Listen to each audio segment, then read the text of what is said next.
Bago tayo magsimula, huwag kalimutang mag-like at share. Kung nagustuhan ninyo, mag-comment sa ibaba. Maraming salamat, let's go, ituloy na natin ang kwento.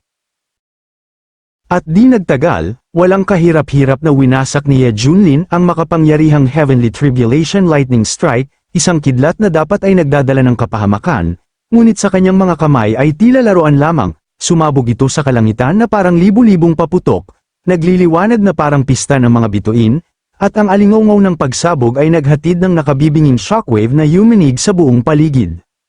Pagkatapos, dahan-dahan silang bumaba mula sa himpapawid, bitbit ang sugatang disipulo na si Hong Chenny, marahan ng bawat hakbang, walang kaba, at ang kanyang mga mata ay nakatingala pa rin sa langit na tila hinahamon ang kapalaran. Habang iniinda ang matitinding sugat, mariing napabulong si Hong Chenny, puno ng gulat at pagtataka. Bigla na lang siyang sumabak, hindi ba't alam niya na ang pakikialam sa tribulation ng iba ay maaaring magdala ng walang hanggang kapahamakan kapag nagkamali ka? Ngunit bago pa siya makapag-isip, natigilan silang lahat nang masilayan sa kalangitan ang pagbuo ng nakasisindak na puting tribulation lightning, isang liwanag na nagdadala ng bigat na tila pinipiga ang mismong kalupaan. Sa isang kisap mata, bumagsak mula sa langit ang dalawang nilalang na gawa sa kidlat, isang tigre at isang dragon, parehong divine beast na nagngangalit, ang kanilang mga hiyaw ay nakakabingi, ang kanilang presensya ay nakakapangilabot, at ang balahibo ng sinumang nakaririnig ay tiyak na tatayo. Masama ito, sigaw ni Hong Chenny, nanginginig ang tinig habang napapaubo ng dugo, biglang tumaas ng husto ang lakas ng makalangit na kidlat, ang ika-71 na tama, sapat na para pumatay ng daan-daang immortal. At doon, dumating ang sandali, ang dambuhalang dragon ay lumapit, ang kanyang paghinga ay nagdadala ng bugso ng hangin at nakapipinsalang pressure na tila dudurog sa kanilang katawan. Umalis ka na kagad, naghihintay ka bang mamatay ng libre? Sigaw ni Hong Chenny, puno ng inis at takot, mula sa likod ni Ye Junlin. Ngunit sa halip na tumugon ng pangamba, mabilis na binatukan ni Ye Junlin ang noo ng kanyang alagad. Mahal kong alagad, wika niya, puno ng kumpiyansa at bahagyang inis, itabi mo na ang mukhang mamamatay na ako. Idilat mo ang mga mata mo at tumingin ka sa akin.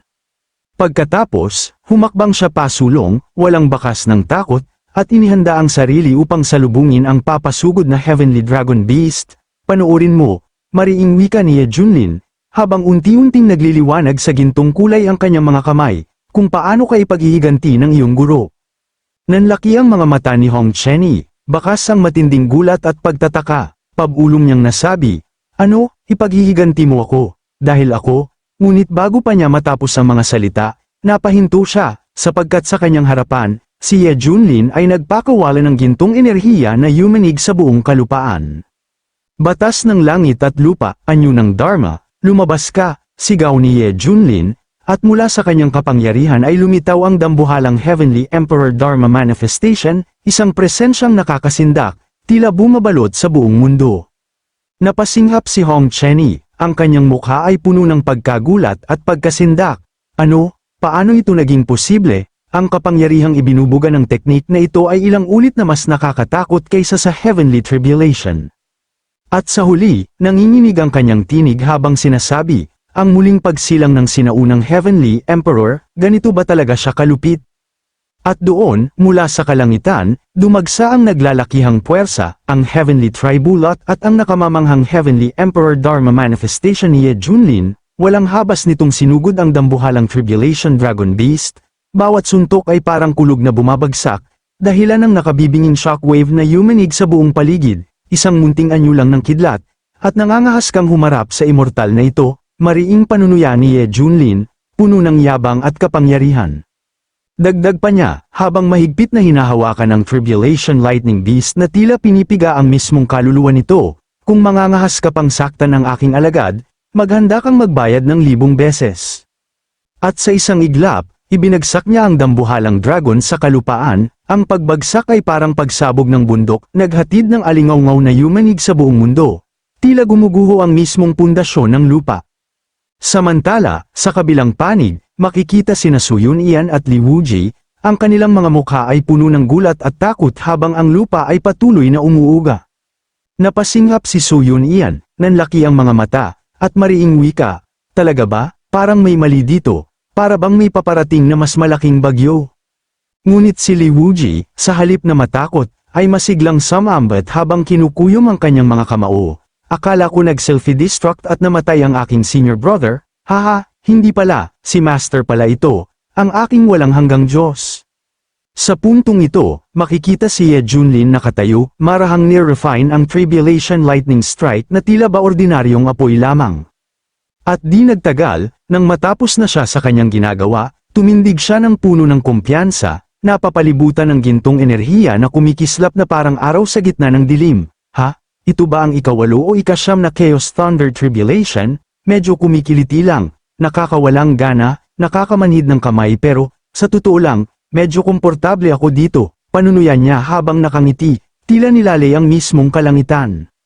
Samantala, mula sa likod, si Hong Chenny ay napasinghap ng masilayan na walang kahirap-hirap ang pagwasak ni Ye Junlin sa Tribulation Lightning Strike, baka sa kanyang mukha ang matinding gulat at pagtataka.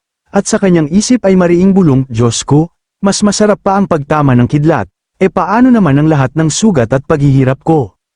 Nanginginig ang kanyang katawan, ngunit pilit niyang pinakalma ang sarili, kalma lang, kalma. Hindi na nakakagulat na ang muling isinilang na sinaunang emperador ay may abnormal na lakas.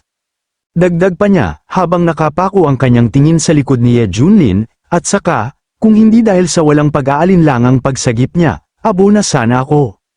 Pagkatapos, napailing siya, at sa kanyang isip ay mariing wika, hayaan na nga, ituring ko na lang itong utang na loob, sa pinakamasama, kapag bumalik ako sa Rurok, hindi ko na kailangang gumamit ng demonyong pamamaraan para pahirapan siya. Samantala, makikita ang grupo ng mga cultivator na masayang nagbubunyi, nakatingin sa kalangitan na ngayoy luminous mula sa nakakatakot na Tribulation Lightning, isa sa kanila ang masiglang sumigaw, tingnan nyo, naglaho na ang mga ulap ng Tribulation. Dagdag pa ng isa, puno ng tuwa at pagkamangha, ang Heavenly Tribulation ay itinaboy ni Pickmaster Ye. Ngunit sa kabilang panig, mariing saad ni Suyun iyan, nakanganga ang bibig sa matinding pagkagulat, hindi ka panipaniwala, kaya palang talunin kahit ang Lightning Tribulation, ni hindi pa narinig ito dati. Panunuyang dagdag ni Li Wuji, nakangisi at puno ng yabang, Tribulation Lightning, kalokohan, napakahina, kahit ang pinakamalakas na Lightning Tribulation, wala lang yan. Ngunit bago pa matapos ang kanilang pagdiriwang, biglang nagtipon-tipon ang nakakahilakbot na mga puting kidlat sa kalangitan, ang kulog ay umalingaw-ngaw, nagdadala ng matinding panginginig sa buong kalupaan. At doon, mula sa mga ulap, lumitaw ang mga kamay na gawa sa puting kidlat, kasunod ang isang mukha na may presensyang nakakapanindig balahibo, hanggang sa tuluyan itong nag-anyong dambuhalang nilalang na gawa sa kidlat, ang Heavenly Tribulation Dharma Manifestation Lightning. Sa kapangyarihan ng makalangit na daw, wala kang galang at ito ay isang kalapastangan, mariing saad ng Tribulation Dharma Manifestation daw, at ang kanyang tinig ay umalingaw-ngaw sa buong mundo, tila hatol ng langit mismo. Mula sa ibaba, napasinghap si Li Wuji, bakas sa kanyang mukha ang gulat at takot, kidlat na may anyong tao, paano naging hugis tao ang huling tama ng kidlat?